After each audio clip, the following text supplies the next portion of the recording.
guys, magluluto tayo ngayon ng pinakbet. Pinakbet. So, muna natin yung ginger. Parang puputok-putok. Iluto ko po muna sa tubig yung ating pork. Pinalambot ko na po. Tapos, yan, ilagay natin yung ating ginger. Sunod natin yung ating garlic. Abango-bangohin natin yung ating garlic. Sunod-sunod din natin. Para, aroma. Sunod na natin yung ating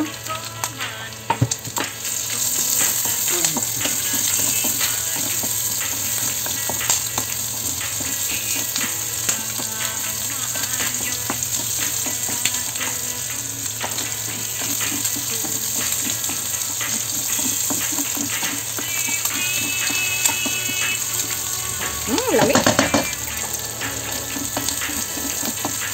Then, sunod natin yung ating tomato.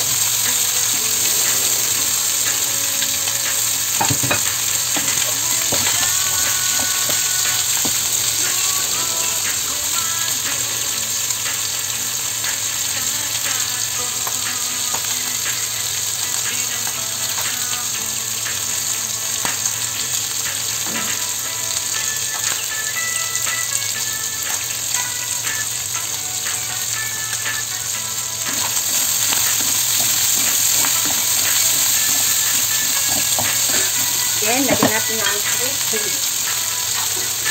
Ito yung gagamitin natin sa palit ng ating bagoong. So, ayan. Kasi masyado yung maalat.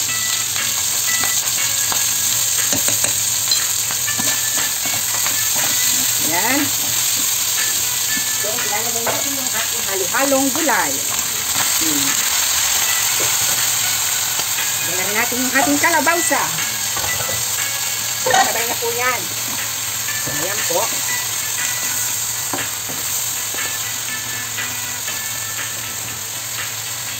Lalagay tayo ng paminta.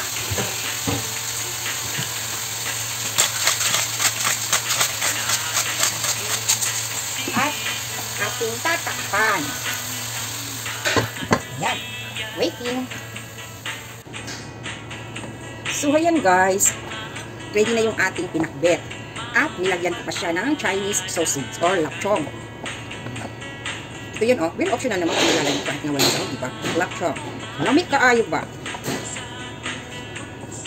So, ayan na po ang ating pinakbet. Pinakbit po, pinakbet. Lamig kaayo.